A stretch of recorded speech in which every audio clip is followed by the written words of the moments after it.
வணக்கத்துடன் pepper and salt news என்கின்ற இந்த வலையொலியில் உங்களை சந்திப்பதில் நான் மகிழ்ச்சி அடைகின்றேன். இன்றைய சூழலில் நாம் அனைவருமே மிகவும் பயந்து போய் நிற்பது இந்த ஈரானுக்கும் இஸ்ரேலுக்கும் இடையே நடந்து கொண்டிருக்கக்கூடிய போரை மையப்படுத்திதான். இந்த போர் ஆரம்பித்த பொழுதே பலருடைய கணிப்புகள் வேறொரு கோணத்தில் தான் சென்றன.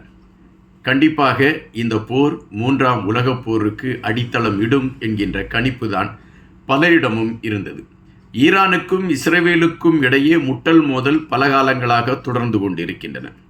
ஆனால் அந்த தொடர்ந்து கொண்டிருக்கக்கூடிய முட்டல் மோதல்கள் ஒரு போர் வடிவத்தில் வந்து நிற்கும் என்று யாரும் பெரிதாக கணித்திருக்க மாட்டார்கள். ஆனால் இப்பொழுது அது போர் வடிவத்தில் வந்து நிற்கிறது என்பது அதிர்ச்சியாக மாறி இருக்கிறது என்பதை விட இது எதிர்பார்க்கப்பட்ட ஒன்று என்றுதான் பெரும்பாலான அரசியலை சார்ந்தவர்கள் கருத்துக்களை எடுத்து வைக்கிறார்கள். 12 நாட்களாக நடந்து கொண்டிருக்கக்கூடிய போர், இந்த போரில் என்னென்ன இழப்புகள் நடந்திருக்கிறது என்கின்ற விடயங்களை மையப்படுத்திய செய்திகளை இரு நாடுகளும் மறைத்து வைத்து கொண்டுதான் இருக்கின்றது. இரு நாடுகளிலும் இருக்கக்கூடிய மக்கள் எவ்வளவு இன்னல்களை பட்டுக்கொண்டு இருக்கிறார்கள் என்கின்ற விடயத்திற்கு தெளிவான பதில்கள் இல்லை. காரணம், அங்கு மோதிக்கொண்டிருக்கக்கூடிய இராணுவம் ஒருபுறம் மோதிக்கொண்டிருக்கக்கூடிய சூழலில், மறுபுறம் அங்கு பாதிக்கப்பட்டு கொண்டிருக்கக்கூடிய மக்கள் தொடர்ச்சியாக பாதிக்கப்பட்டு கொண்டுதான் இருக்கிறார்கள்.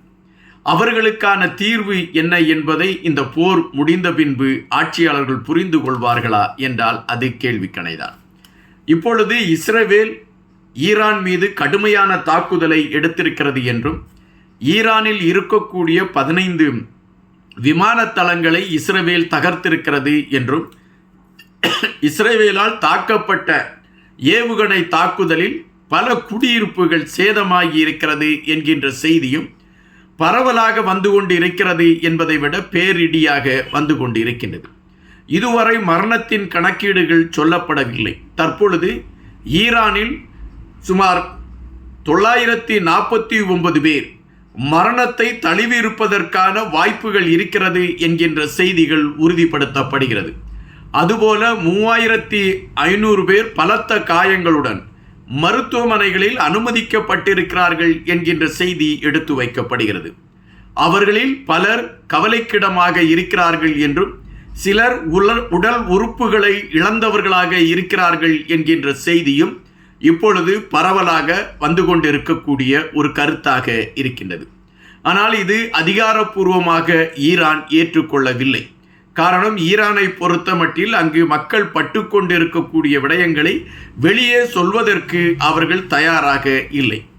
இங்கு எதிரணியை பொறுத்தமட்டில் இஸ்ரேலிலும் பலத்த பாதிப்புகள் ஏற்பட்டு இருக்கிறது என்ற செய்திகள் வருகின்றன. இஸ்ரேலை பொறுத்தமட்டில் இப்பொழுது ஈரான் ஒரு குறிப்பிட்ட நகரத்தை மையப்படுத்திய தாக்குதலை நடத்தியிருக்கிறது. அதுவும் குடியிருப்பு பகுதிகளில் அந்த தாக்குதல் நடைபெற்றிருக்கக்கூடிய காரணத்தினால் பல கட்டடங்கள் சிதைந்து போய் இருக்கின்றன. அந்த சிதைந்த கட்டடங்களுக்குள் எத்தனை பேர் சிக்கி இருக்கிறார்கள் என்கின்ற விடயம் கேள்விக்கணைகளாக இருக்கிறது என்பதைத்தான் இப்பொழுது பலரும் எடுத்து வைக்கிறார்கள்.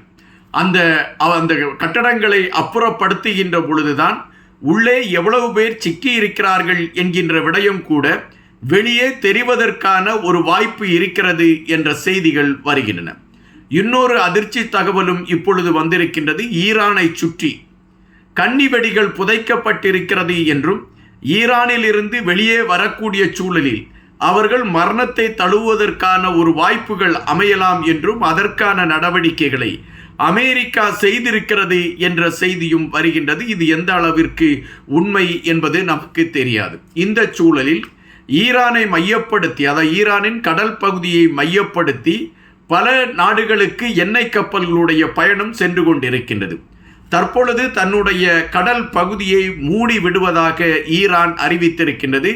ஈரானின் நாடாளுமன்றம் அதற்கு ஒப்புதல் அளித்து இந்த எண்ணெய் செல்லக்கூடிய பாதையை நாம் அடைத்து விடுவோம் என்ற ஒரு ஒப்புதலை அளித்திருக்கிறது. அந்த ஒப்புதலின் அடிப்படையில் ஈரான் அந்த பகுதியை மூடி வைத்து விட்டால் உலக சந்தையில் எரிபொருளுடைய பிரச்சனை பெரும் சிக்கலை சந்திக்கும் என்கின்ற ஒரு விடயங்கள் இப்பொழுது எழும்பி இருக்கின்றன.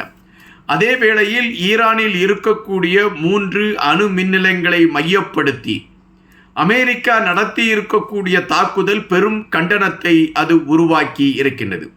குறிப்பாக சைனா, ரஷ்யா போன்ற நாடுகள் இதை வலிமையாக கண்டித்திருக்கக்கூடிய ஒரு விடயமும், ஒரு நாட்டின் இறையாண்மை மீது அமெரிக்கா நடத்தி இருக்கக்கூடிய தாக்குதல் என்கின்ற ஒரு கருத்தை பதிவிட்டிருக்கக்கூடியதையும் நாம் இங்கு பார்க்க வேண்டியதாக இருக்கின்றது.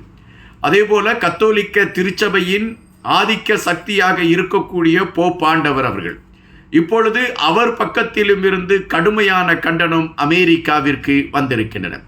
உலக நாடுகள் ஈரானும் இஸ்ரேலும் அமைதியாக செல்ல வேண்டும் என்கின்ற நிலைப்பாட்டில் அதற்கான பேச்சுவார்த்தைகளை நடத்துவதற்கான முயற்சிகளை எடுத்துக்கொண்டு இருந்தார்கள். அப்படி முயற்சிகளை எடுத்துக்கொண்டிருக்கக்கூடிய சூழலில் அந்த முயற்சிகளுக்கு ஆதரவாக பயணிக்க வேண்டிய அமெரிக்கா திடீரென்று ஈரான் மீது தாக்குதல் நடத்தி ஒருதலை பட்சமாக செயல்பட்ட விடயம் அதிர்ச்சியை ஏற்படுத்தி இருக்கிறது என்பதை விட போருக்கு இது வழிவகுத்திருக்கின்றது. அமெரிக்கா இப்பொழுது செயல்படுத்தி இருக்கக்கூடிய விடயம் அவசரத்தில் விளைந்த ஒரு செயலாகத்தான் பார்க்க முடியும் என்று மிக காட்டமாக கத்தோலிக்க திருச்சபையின் தலைவர் போப் ஆண்டவர் அவர்கள் அறிவித்திருக்கின்றார். இப்பொழுது அமெரிக்கா மீது கடுமையான விமர்சனங்களை அங்குள்ள பத்திரிகைகளும் அமெரிக்காவில் இருக்கக்கூடிய பத்திரிகைகளும் எடுத்து வைக்க தொடங்கி இருக்கிறது என்ற செய்திகள் வருகின்றன. அமெரிக்காவை பொறுத்த மட்டில் ஈரான் சரணடைய வேண்டும், அவர்கள் அணு சார்ந்த விடயங்களை நாங்கள் கைப்பற்றுவதில்லை என்பதில் உறுதி கொள்ள வேண்டும், இவைகளை செய்யாத பட்சத்தில் எங்களுடைய தொடர் தாக்குதல் இருக்கும் என்று மேலும் மேலும் அச்சத்தை தரக்கூடிய செய்திகளை அமெரிக்கா எடுத்து வைத்து கொண்டு இருக்கின்றது.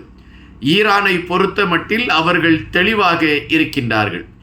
எங்கள் நாட்டின் இறையாண்மை மீது அமெரிக்கா தாக்குதல் நடத்தி இருக்கிறது, எனவே நாங்கள் சரணடையப் போவதில்லை, சரணடையக்கூடிய எண்ணமும் எங்களுக்கு இல்லை, நாங்கள் கண்டிப்பாக கடைசி வரை நாங்கள் எதிர்த்து நின்று போராடுவோம் என்பதில் மிக தெளிவாக இருக்கிறோம் என்று ஈரான் அறிவித்திருக்கின்றது.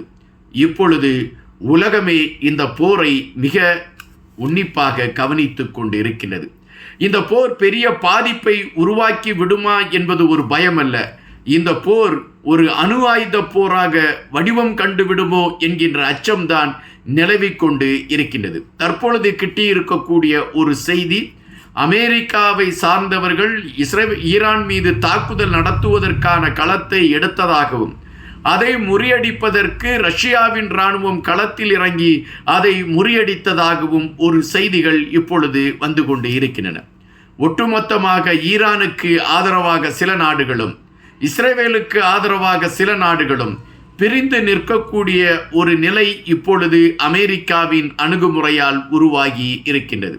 இது போர் வடிவத்தை காணுகின்ற பட்சத்தில் அது 3ஆம் உலகப் போராகத்தான் இருக்கும் என்கின்ற காரணத்தினால்தான் ஐநா மன்றம் பதபதைப்பில் நிற்கக்கூடிய ஒரு நிலைமையை நம்மால் பார்க்க முடிகின்றது. நன்றியுடன் இன்பா.